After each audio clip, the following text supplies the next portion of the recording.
my gosh. Hello. Hello. Oh no. Just my luck. Got it. Okay. All right. Hello. Hi, my name is Meghan Miraglia. I am the Gloucester Writer Center's first young teaching artist. I am a senior at Salem State University, and it is my great pleasure and privilege to introduce Lucilla Trapazzo. Okay, perfect. My Italian roots are coming out. So she is the author of 4 collections of poetry in Italian. They are available, I'm sorry to our friends on Zoom, in person in the center towards the back. And you have a 5th collection coming out, and it is going to be translated in English. Is that correct? Oh, wonderful. So Lucilla is an artist, performer, director, and critic. She is also the poetry editor of Mock-Up Magazine Italy, and has worked with various arts and cultural associations in organizing various festivals and events. Having received her initial degree in German literature at La Sapienza University in Rome, Lucilla went on to earn her master's in film and video at the American University in Washington, D.C., and she currently divides her time between Zurich and New York City. She is a multi-talented creator whose art spans across genres. Her visual work, which I had the privilege of getting to look into in order to prepare for this introduction, explores bodies and body parts through painting, drawing, embroidery, sculptures, and various installations. Solitary bodies loll in bed sheets, lounging under her masterful use of earth tones, and you can take a quick peek at some of her artwork today if you are in person with us. Her poetry, which we have the joy and honor of hearing tonight, has been translated into 18 languages, which is such an amazing feat. And it has been published in international anthologies and literary magazines. In her poetry, as well as in her visual art, themes of loneliness, migration, femininity, and humans' relationship to the natural world, such as through rivers or oceans, comes up again and again. And I am most drawn to fragments of her poetry like history's meandering vein, or the voracious belly of the sea, the disdainful beaches, and the name that is written in spices, which are all phrases borrowed from her poems, Transhumance, In the Absence, A Boat Named Hope, and Psalmody, respectively. And it's clear that Lucilla's genres, be it the visual arts or in her poetry, all inform and influence one another. And as I was reading some of her work in preparation for this, she had said in her bio, she longs for a synthesis of all the different artistic languages. And so tonight we're treated not only to get to hear one of her figurative languages, which is her poetry, but 2 of her literal ones, as the reading tonight will be performed in both Italian and English, which is just going to be such a treat to hear. So our thanks again to Rockport's Bob Whelan for connecting us, and for all of you in person and in the Zoom sphere. And it's just going to be such a privilege to hear you read. So without further ado, Lucia, I'm going to give you the mic. Let me unclip myself. All right.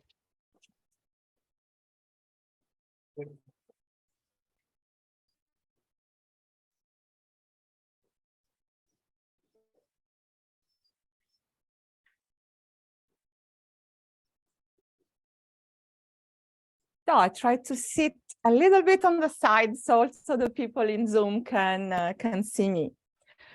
Thank you, Meghan. That has been a wonderful, wonderful introduction. I didn't expect you caught many aspects of my poetry and of my art without knowing me.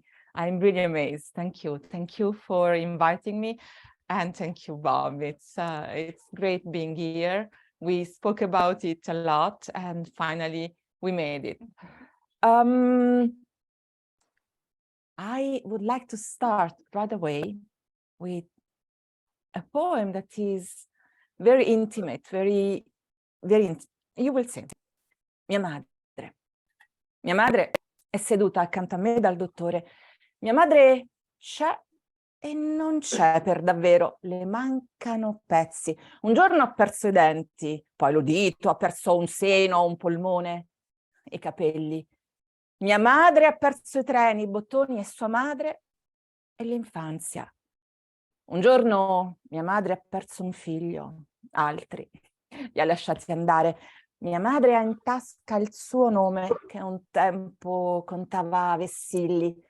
Ha un paese, mia madre, una casa che trabocca farfalle, mia madre 3 uccelli che tiene legati alla vita con cordoni di vario colore. Se il vento si alza, le sbattono addosso in azzardo di volo. Mia madre ha barrette di strass e volute di fumo tra i capelli d'amianto. Mia madre ha una piega sul viso e un lucchetto. Mia madre ha un dolore, un rosario, un ramo piantato sul collo e un loculo vuoto tra suo padre e sua madre. Mia madre ha 3 figlie, e versi più belli dei miei. Mia madre è allo specchio e mi guarda negli occhi. My mother. My mother is sitting next to me at the doctor's. My mother is here and she's not really here. She's missing some pieces. One day she lost her teeth, then her hearing. She lost a breast, a lung, her hair. My mother lost the trains and the buttons and her mother and her childhood. One day my mother lost a son. Other, she let them go. My mother holds her name in her pocket. It once was worth money and banners. A country as my mother and a house overflowing with butterflies. My mother has 3 birds. She keeps them tied to her side with cords of various colors. When the wind rises, they hit her flank in attempt of a flight. My mom has rice stones, bars, and smoke volutes among her asbestos hair. My mom has a crease on her face and a padlock. My mother has a pain and a rosary, a branch planted on her neck, and an empty grave between her father and her mother. My mother has 3 daughters and better verses than mine. My mother is in the mirror and she looks me in the eyes. I chose this poem because, I didn't know what to do for tonight. I even thought about bringing a performance, but then I said, maybe it's too complicated. I don't know the space. Maybe in the future I can bring a small performance. So I said, maybe I can present myself through my poems. So this first poem talks about the person who influenced me most with my writing, and it's my mother. My mother herself is a poet, and she really has verses more beautiful than mine, more classical. She's a very good poet. And well, when she started writing, I was very young, and I started copying her poems. And of course, my first poems were, I was a teenager, love poems that, of course, nobody would read now. And yeah, how did I arrive at to write poetry? I always, since I was a child, I was very young, I wanted to express myself, bring out something. My teacher reminded me a few years ago, I went to visit her, that when I was a child, I used to write the scripts for the school play. I didn't remember it anymore. So the first approach towards the expression of something I had inside, it has been through theater. So I was embodying the words of other people, not mine. Then I passed to painting, and as she was saying, I almost always paint bodies, so parts of bodies, and that I see as landscapes. For me, the female figure is very important. Then I went through cinema and video, and finally I had the courage to publish my poems. My first book is called Obsidian, which is a stone, a lava stone, which is a very hard stone. And for me, it has a symbolic meaning, because as the lava brings destructions and death, at the same time, it's so full of minerals that as soon as it gets cold, life sprouts. And for me, that was important. So I want to read one or a couple of poems from Ossidiana. And in honor of Meghan, I will read the poems that she mentioned. So Ossidiana is my first book. I am sorry, I'm not so good with the computer to look here. Okay. Salmodia. Dondola, dondola, bimba cannella, tintinna in argento il sorriso di latte, dondola piccola sull'altalena. Raccogli del gioco il piano infinito, l'ora si addensa, tende la mano, si sbriciola il nome, si spezza la fune. Si sposa regina, si sposa bambina, mia mandorla acerba, coperta di oro straziante, il violino che stride, che miete silenzio. Svegliati vento, che pieghi il canneto, scatena tempesta di rena e di ghiaccio, afferra la vento, che riempie le spighe. Fa che non senta, fa che sia lieve, sciogli la vento che sparge sementi e levala in volo in campi di sole e di grano maturo, di fiocchi, di stelle. Aprite le porte, squarciatemi il grembo e rossa la notte di ruta anfisbena, aprite le porte, versate le miele, è scritto nelle spezie il nome. Aprite le porte, donate le bambole, aprite le porte, straziate il mio ventre, aprite le porte, aprite le porte.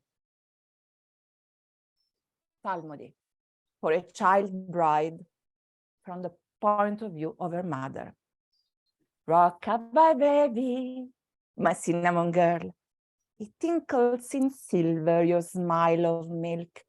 Swing, my little one, on the seesaw and gather the infinite plan of the game. The hour thickens, it stretches its hand, the name crumbles, the rope breaks. You are the queen bride, you are a child bride, my little green almond covered with gold. Oh, painful, the violin, it screeches, it harvests the silence. Wake up, wind bending the reeds, unchain a storm of sand and of ice. Grab her, wind filling the spikes. Yet not feel. Let it be light.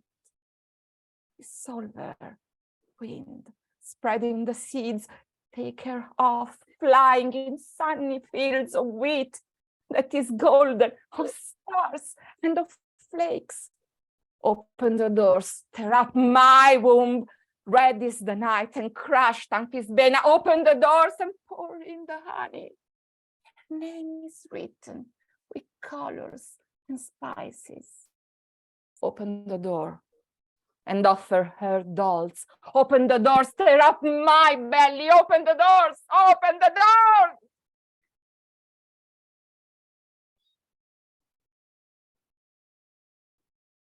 So I have to say something about this poem. It came during one dream one night. This is something that happens to me very often.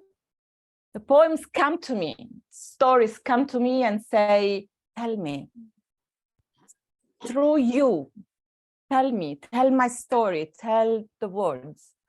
So there was one sentence, one line that came, it was the one with the spices.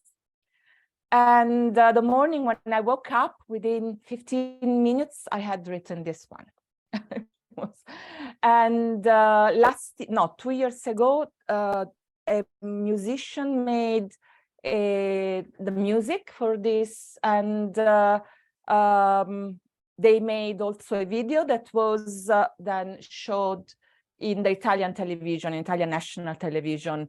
For the first time, it was shown for the 8th of March for Women's Day, and then it was shown again at the beginning of the war. talking about the situation of women in times of war or in other countries. And yeah, I like to write about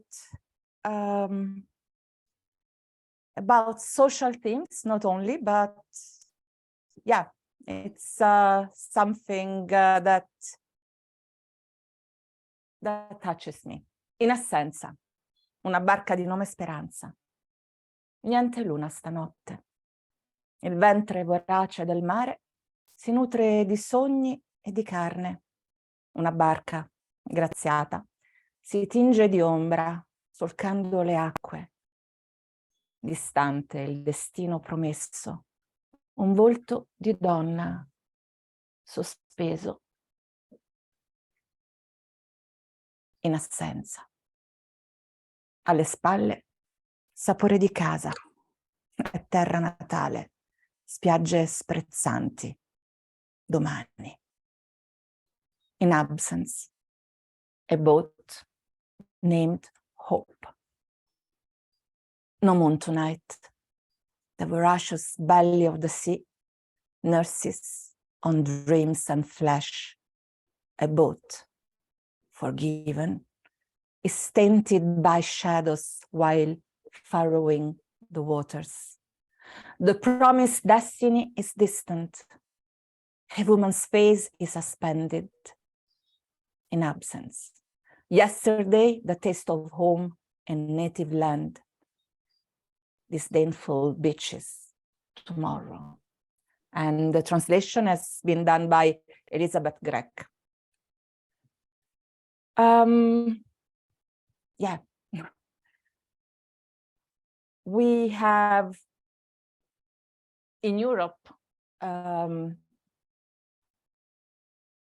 don't recognize Europe anymore. I don't recognize Italy anymore. I grew up with the idea that my country was a country with open arms. And at the moment, everything is closed. Also the mind, the arms, the heart, the borders. And yeah, I think you know what happens in the Mediterranean Sea, what happened just last week, and with the new government we have, it's only getting worse. Maybe I can, yeah, I can switch directly, talking about human social wars and social themes. I want to go directly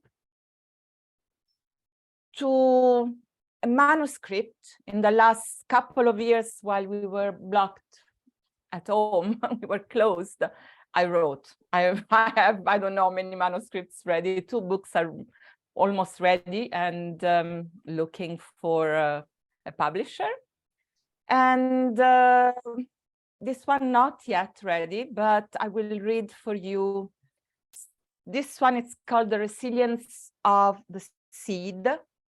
And yeah, it talks about the resilience of human beings. It talks about the period of COVID. It's a philosophical and human recount of the difficult times during COVID, the death without names, and now about war.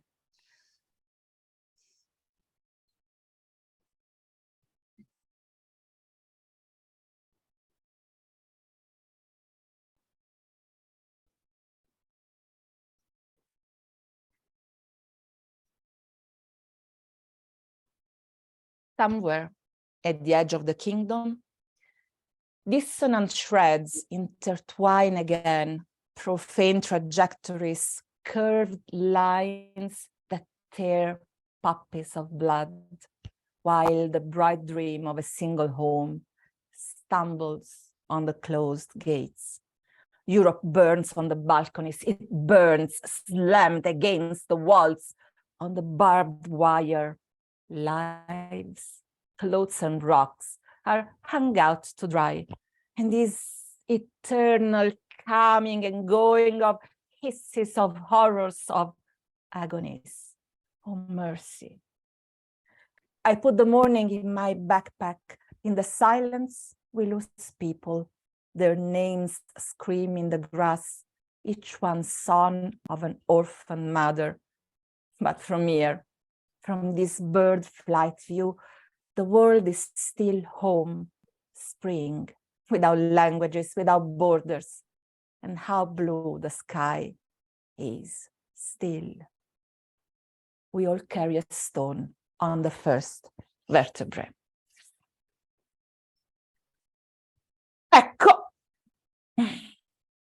è tutta una questione di pronomi personali. Poi subito i confini. Uno è già la cifra del diverso. Signora, cosa porta nella borsa? Qualcosa da dichiarare? Ha oggetti, vino, merce, che so, soldi? O magari una bomba nascosta in fondo al cuore? No, no, no, no, no. Porto parole, parole che agognano la pietra. Oh, ci vorrebbero macigni per combattere la morte con la vita. Porto parole, parole, solo piume inutili, parole che contano il tempo di un secondo. Poi, subito i confini, e uno, è già la cifra del possesso. Io sono dentro, tu fuori, io, noi e voi. Io, noi, voi, tu, non io, tu l'altro, il diverso. Non me, diverso da io, diverso da me, diverso da noi. Voi, l'altrove, altre cose. E poi ciò che è nostro, meglio, il mio, non è tuo.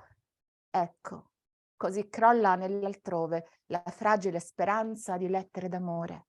Ecco, le macerie e le budella di quello che chiamiamo uomo, fratello. Ecco. Here it is. It's all about personal pronouns. Then immediately the borders. One is already the cipher of the indifference. Madam, what do you carry in your bag? Anything to declare? Any objects, wine or money, or maybe a bomb hidden in the bottom of your heart? No. I carry words, words that yearn to be a stone, who take boulders to fight death with life. I carry words, words, useless feathers, words, last in the time of a second. Then, immediately, the borders, and one is already the cipher of possession. I am inside, you outside.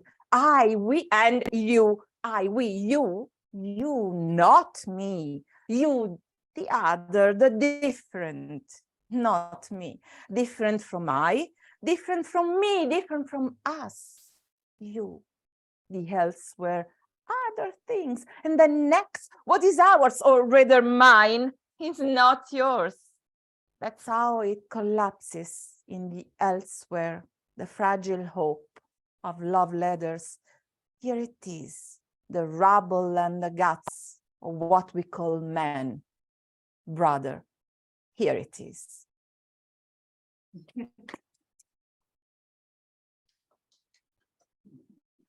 And I want to read also something lighter. So I was telling back today that I never wrote love poems. Then something happened. I went to India, and somehow I felt that I had to write love poems. And so I wrote a book of kind of lighter love poems. They are not the usual love poems. And it's, as a book in itself, it has a kind of an arch. I think it's the book in itself is better than the single poems, but I will read one or two poems. And this is from this book. I took 10 poems that I imagined that they were love letters of Francesca to Paolo. Francesca was an historical character that is described by Dante in his Inferno. And it's the most beautiful love story in the Inferno. It's the only very cardinal character of Dante. Dante always saw women, as angels or categorized. Francesca is a woman. So I imagine that this book is dedicated to Francesca and to other women of the literature who dare to love, dare to have loves that were not theirs. And the title will be second person singular. So.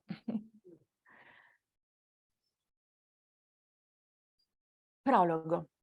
Trafitti d'azzurro e di nuvole, ballammo sul soffitto. Frattura di sale la strada. Piange il multiverso in qualche dove. La fine di una stella. E la mia voce implode. Prologue. Pierced by blue and clouds, we danced on the ceiling. Fracture of salt was the road. Somewhere tonight, the multiverse weeps the end of a star, and my voice implodes. Mi porgi una fragola, la sento ingorda sulla lingua, la stringo tra le labbra e d'improvviso è nulla. La distanza della pelle, o forse invece è fatta di infiniti punti, di spazio planetario, isomero dell'infinitamente piccolo di cellule. E mai ti toccherò. È un fotone il pensiero e piega lo spazio. You hand me a strawberry. I feel it ravenous on my tongue. I hold it between my lips and suddenly the distance of the skin is nothing. Or instead it is made of infinite points of planetary space, isomer of the infinitely small of cells. And I will never touch you. My thought is a photon and bends the space.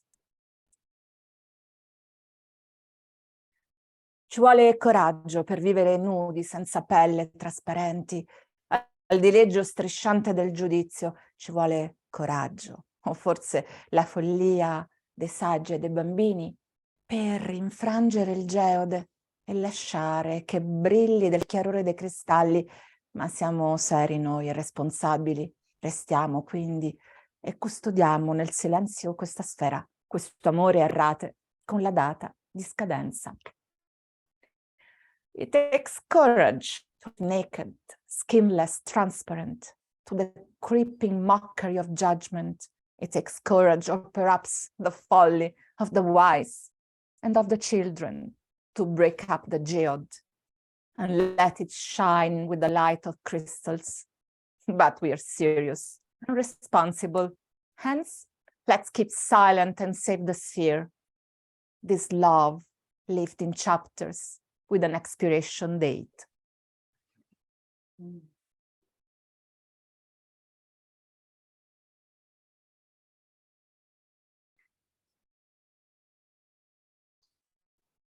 Ho lasciato la tua penna sulla spiaggia e la luna piena. Sono tornata indietro, sono di pietra e nel ventre, il vuoto. I left your pen on the beach and the full moon. I went back. Sound of stone in my belly, the void. And beyond, oltre l'Acheronte. Non peccammo quando ci scoprimmo essenza e paradosso nello specchio. Eppure, senza colpe, condannati siamo sull'orlo tormentato dell'attesa, sospesi tra la notte e il sole, esclusi, non risolti. E sempre siamo fiume in piena, carne densa ancora. Siamo nomi, anelli e atomi di luce. Beyond the Acheron, it was not a scene when we found each other, essence and paradox in the mirror. And yet, without fault, condemned we are on the tormented ridge of looming, suspended between night and sun, excluded, not resolved. And still we are river floating. We are still flesh. Thence we are names and rings, and atoms of light. And with this, we say goodbye to Francesca. And I don't want to do too much, but what I would like to do is read a couple for.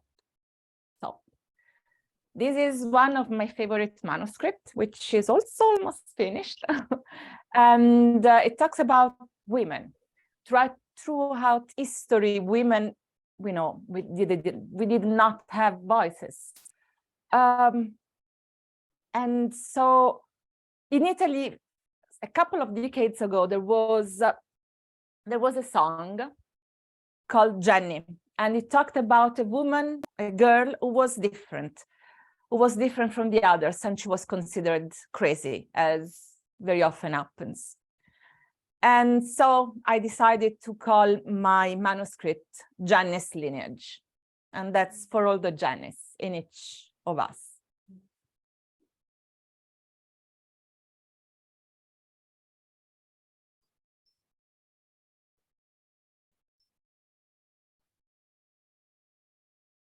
Nel cerchio di luna.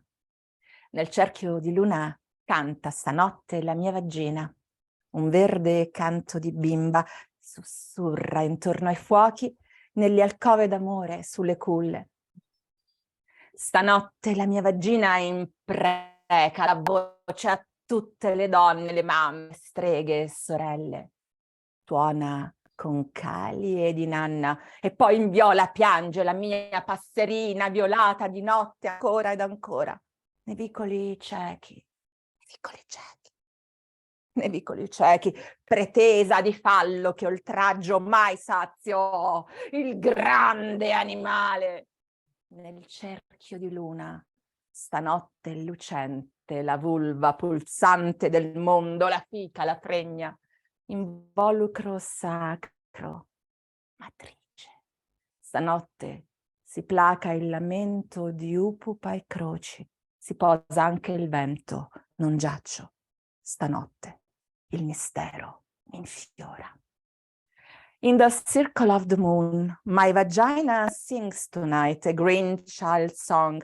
She whispers around the fires, in the alcoves, on the cradles. Tonight my vagina curses, speaking the voices of all women, the mothers, the witches, the sisters. She thunders with Kali and Inanna, and then in purple she cries my pussy, violated at night again and again in the blind alleys. Conjure of a phallus, outrage, never sated the great animal. In the circle of the moon, tonight, my vulva is shining the pulse of the world, the cant, the snatch, the sacred shroud, the matrix. Tonight, the hoopus wail and the crosses are at peace. Even the wind settles. I rest. Tonight, the mystery inflames me. This is somebody said, oh, another feminist poem. It's not a feminist poem. It's a feminine poem. I'm feminist, of course, but this is a feminine poem. It's the voice of the feminine, of the divine feminine. And I want to leave you with, still from this one. I started with my mother, and I want to close with my grandmother. Accade così per caso, come accade sempre, un piede in fallo, l'anca che si sbriciola, destino femminile, e poi il corpo di mia nonna, aggrappato alla vita, appena un animale, un filo di funzioni, è fatto la oggi. Definito dall'assenza, scompare il pensiero, scompare la parola, scompare pure il nome. Resta di lei l'idea. Lascito e testimone a un quaderno antico di preghiere, una foto luminosa con bambino pesca e a centinaia i merletti e le sue spalle curve. Resta di lei la carne. Ultima foglia al ramo. Resta primaria l'urgenza della fame, la vita primordiale che prende la forma delle mani. l'eccedenza si abbandona all'acqua in attesa di folgore suprema del quanto cosmico che è il ritorno a casa, metamorfosi di petali nel vento. It happens just by chance, as it always happens, a foot that slips and a hip that crumbles. It's just a female destiny. And then, my grandmother's body clinging to life, barely an animal and a thread of functions. Did you poop today? Defined by absence, the thought disappears. It disappeared the word and disappears the name. The idea remains of her legacy and witness, an ancient notebook of prayers, a black and white picture with child, hundreds of lace and their curved shoulders. It reminds of her the flesh, last leaf clinging to the branch. It remains the primary urgency of hunger, the primal life, taking the form of her knotted hands. The surplus surrenders to the water, awaiting for the lightning, the supreme thunderbolt of the cosmic quantum, marking the way home. Metamorphosis of petals in the wind. Thank you. I'm open to questions. I hope my English was not too Italian. It was brilliant. And if anybody on Zoom has a question, please. Yes. Type it in the box, raise your hand, and we'll get you as well. I thought it was wonderful. Thank you. And my mother was actually born in Sicily. And Hold on, Virginia wants to say something. I want to make sure the volume's on. This is also But- new. All right. Any questions? I was just gonna say, my mother was born in Sicily. You have to unmute your microphone. We cannot hear you. Oh, okay. I think Adam, you,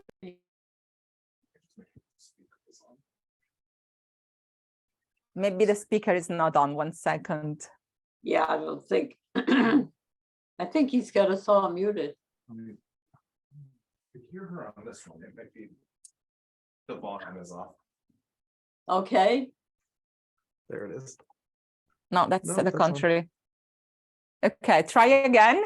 Can you hear me now? No. No. 1 second. We try to fix it. No. Okay, it's coming from the other one. Virginia, can you? I can hear you. And I'm unmuted here on my computer. I'm unmuted. Okay, so It I'm just- gonna turn this volume up and then just hold on. Yeah. Okay, we can hear you, Virginia. We can hear you, Virginia. You can hear me now? Can you hear me? Oh, okay. No, I was just gonna say, my mother was born in Sicily and we grew up with she's only 4 months old when she came here. So we grew up with my Sicilian grandmother in the same house. And she taught us, but what we spoke was mostly Sicilian slang. I could pick up a few words, Italian words as you were talking, but that was wonderful though. I really enjoyed it. That was wonderful. Thank you so much for tonight. It was great. And Thank you. And I'm happy that you could follow also a little bit of the Italian with your remembering the Sicilian. It's thank you. Yeah. Yeah. My sentiments as well. Thank you. It was wonderful. Yeah. Lovely to hear. Thank you. It was great. I have some questions. Yes. I don't have to start. Anybody else wants to start? Go ahead. I'm curious first. Thank you. That was so wonderful. I'm curious about translation. You're a person that clearly knows English incredibly well. Italian, German is your degree is in German language and literature. You know many, many languages. How do you approach something as complicated as translation when you're So I normally translate, we were talking about this today. I normally translate only towards Italian. That's what you do normally. You translate towards your mother tongue. But it's complicated. Why do I translate my own poems? Only a few poems have been translated by other people. First of all, okay, English is kind of my second language, and being my poems mine, I can change them. I can omit something. I can use different metaphors, different symbols. I feel free to do that, and other people don't. And very often I notice that, particularly even by professors of the universities, poets teaching poetry, contemporary poetry, they were translating the sense, but a lot of other things were missing. My poems have a sort of rhythm. I know that it's not something that nowadays people do. You don't write anymore with the rhythm, with this kind of, but maybe I'm, I don't know, I'm still classical somehow. So for me, it's important that the rhythm, a sort of rhythm is there. Italian and English are such different languages. The prosody that English has, Italian doesn't have. Italian is a more flowery language. We speak with a lot of words, like with the same way that we do with our hands, with our gestures. And in English, everything is concise, is more simple, easier. And also the sounds are so different. I use a lot the assonances, consonances, and in English, I try to use words that sound good, that were maybe it's not the same kind of rhythm as in Italian, but I try for as much as I can to use the rhythm of the English, you know, to find words that somehow have the same sounds. And I noticed that it's not something that was often done with my poetry. And so that's why I decided that I started to translate my poems by myself. So you're really writing two poems. Yes. Yes. And sometimes I also write poems in English, and they are completely different. And I can tell you, I have a huge difficulty to translate it into Italian. Really? Yes. I prefer my Italian poems translated into English and not the contrary. Yeah, I wrote not too many English poems, but the translations are not. I still have to work on that. I wonder if that has something that you say about the prosody of each language is so different. Yeah. I could see a world in which Italian you can force into English in some way, but English might be tough to think of. Yes. Yeah, and to make it mine, you know, to make it sound like it's one of my poems, because they're different normally. Yeah. We were talking about this because as I work and see her poem go into English, I was saying that even if I pick synonyms, this isn't going to work. And the point is, each language has a way of smuggling meaning. There's a particular connotation, and that changes over time too, by the way, I think.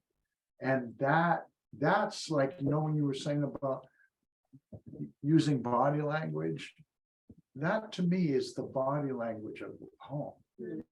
And exactly why I love this kind of venue, because I think I know people who publish and it's beautiful and it lasts, but here now is the real poetry. Yes. Okay, we're gathering around a fire. It might be a technological fire, but it's a group of us gathering around the fire. And someone is giving us feeling, and we're all on the same wavelength absorbed into the same thing. It's totally unique. And I think I didn't connect it to our conversation before, but that is what's lost. When we were talking, and you were saying you don't recognize Italy anymore, and that being together is lost. Yes. So sometimes it isn't right to translate a poem. But I would like to say something when you said that the way I also gestured, the way I read the poems, because in Italy, this way of reading is sometimes criticized because there is still the old way of reading poetry where you follow, you are distant, you only give the text, you follow the verse and the enjambment and everything.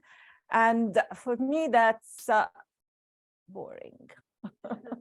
But maybe it comes also because I am a performer, because I started as an actress.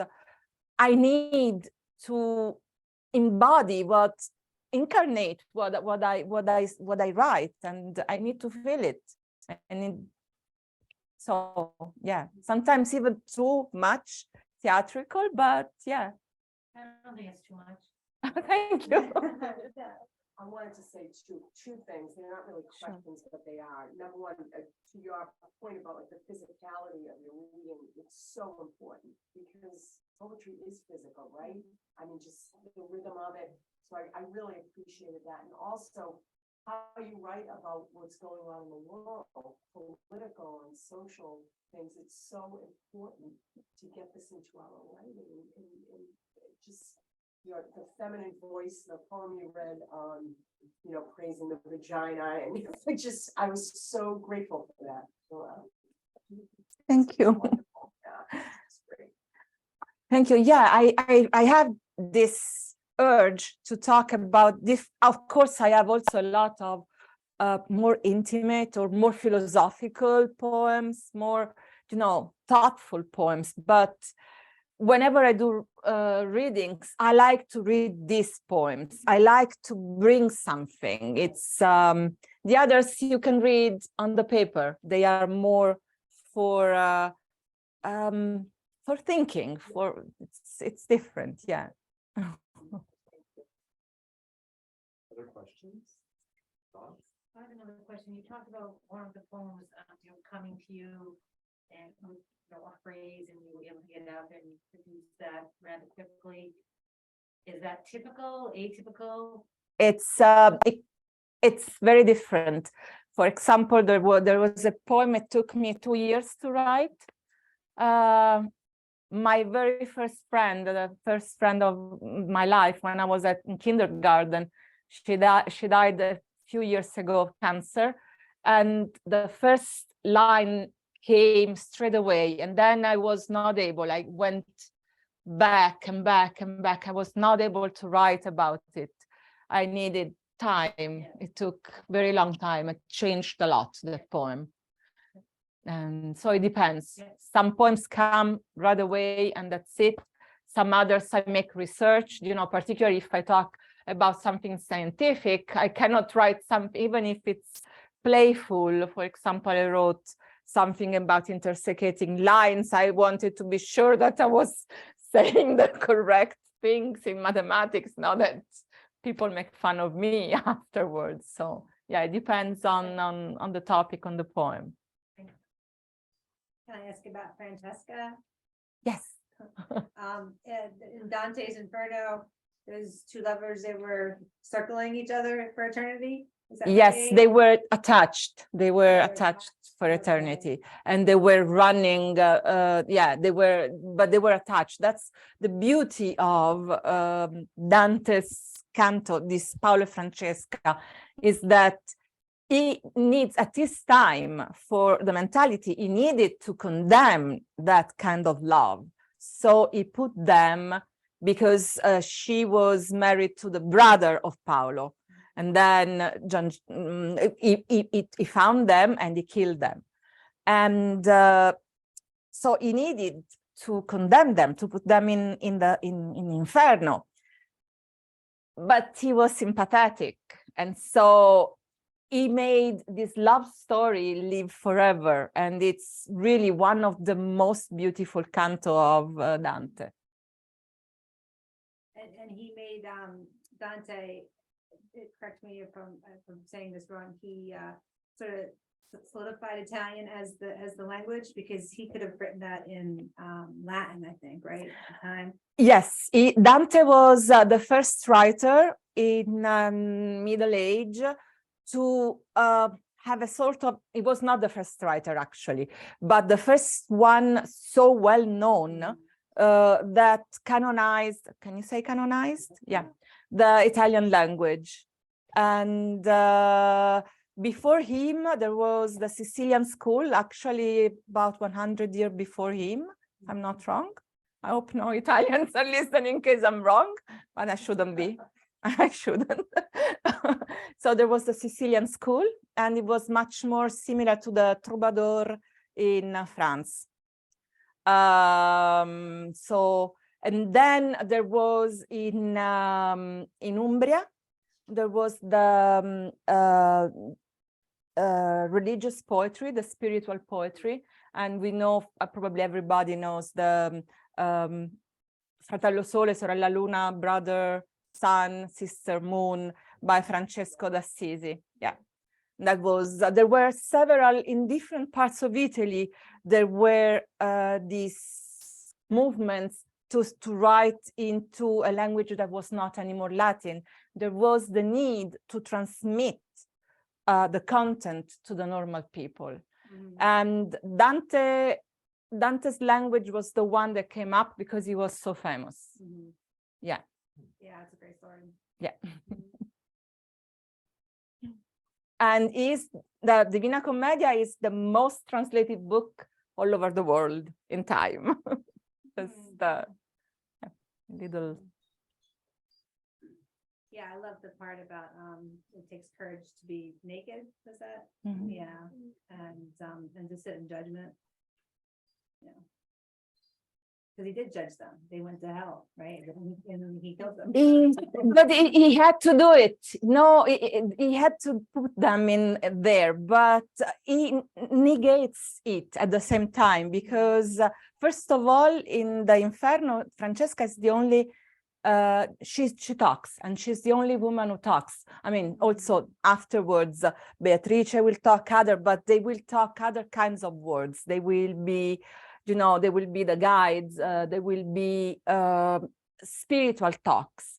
But Francesca talks as a woman, and Paolo doesn't talk, only Francesca talks. Paolo is always silent. And in my performance, I also don't have Paolo speaking. There is the music. Paolo's voice is the music. And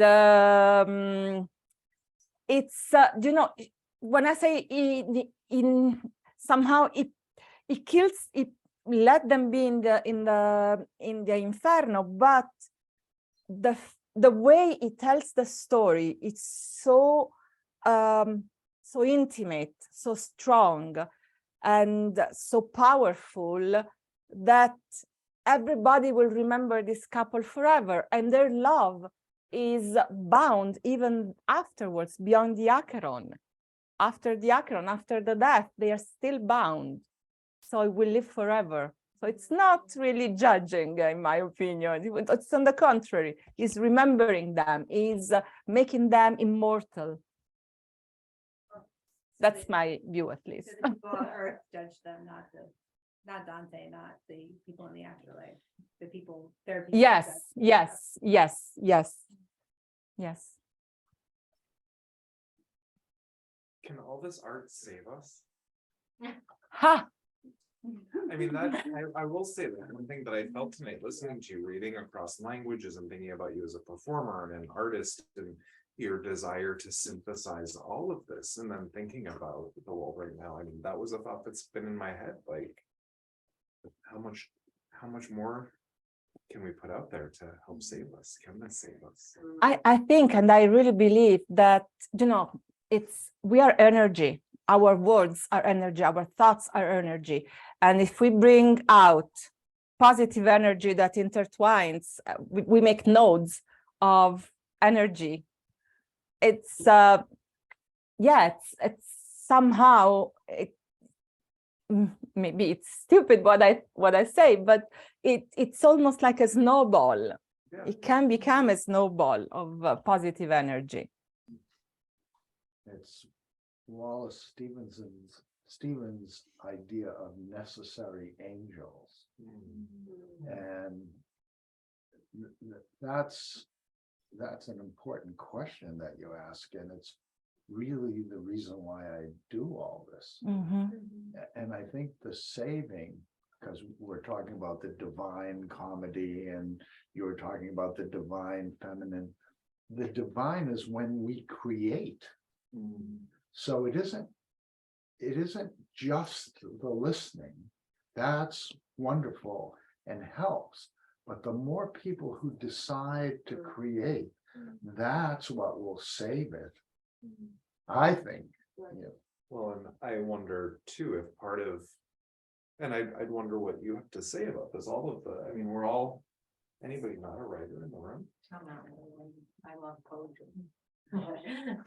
I mean, that's the work we're all doing, right? Right. Yes, and we spend so many solitary hours in our rooms, only with our words. But in the moment that we bring it out, the I becomes a we. So it's. And it gets back to the point Bob said earlier, like in real time, this is what makes it amazing. I mean, it's wonderful. I'm sure that everyone has an opportunity to publish, but when you share in real time with other human beings. When it's embodied, right? Yeah, there's even a biblical phrase that applies to that. As the word was made flesh and dwelt among us. Okay, so the word is flesh here, it's real. So I hope you understand what I was saying. Please come. I'm really, really happy to be here. Thank you. Thank you for your attention. You have been a wonderful audience. Thank you for the questions. Thank you. Thanks. Let's keep talking. Thank you to everybody who joined on Zoom. I've turned off on. Thank you so much. Thank you. Over here. Thank Oh, you, everybody. okay. Thank you, thank you, thank you. Bye-bye, everybody.